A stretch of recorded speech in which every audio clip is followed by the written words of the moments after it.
presented by Purvaya Entertainment.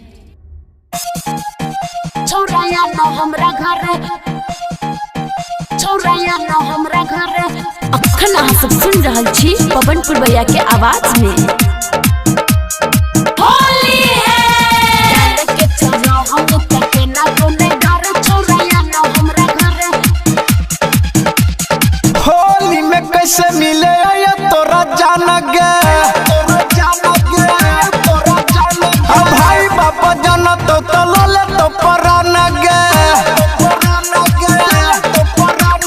Holi में कैसे मिले ये तोरा जान गे, भाई बाबा जाना तो लले तो परान गे। डाले के छोरा हंग तके ना कोने डरे, छोराया न हमरा घरे। आहो होली खेले के हमर मन बड़ा करे, छोराया न हमरा घरे।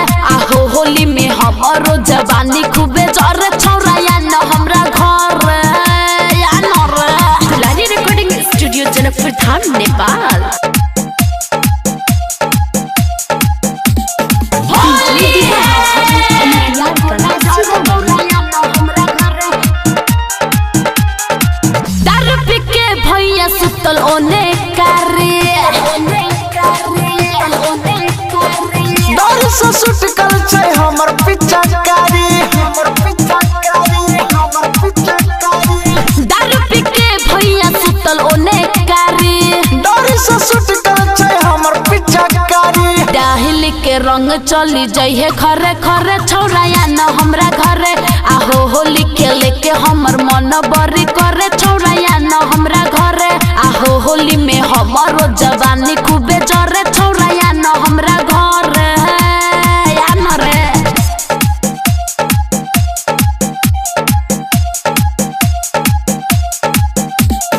होली है छोराया न हमरा घर। पवन पुरवैया एते बन नहीं कसाई। भांग के हम गेलियो भंगी आई, गेलियो भंगी आई, गेलियो भंगी आई। पवन पुरवैया एते बन नहीं कसाई। भांग के हम गेलियो भंगी आई। राहिटर संजीत के लले तू जोरी, छोराया न हमरा घरे। आगो होली खेले के हमर मन बड़ी करे, छोराया न हमरा घरे।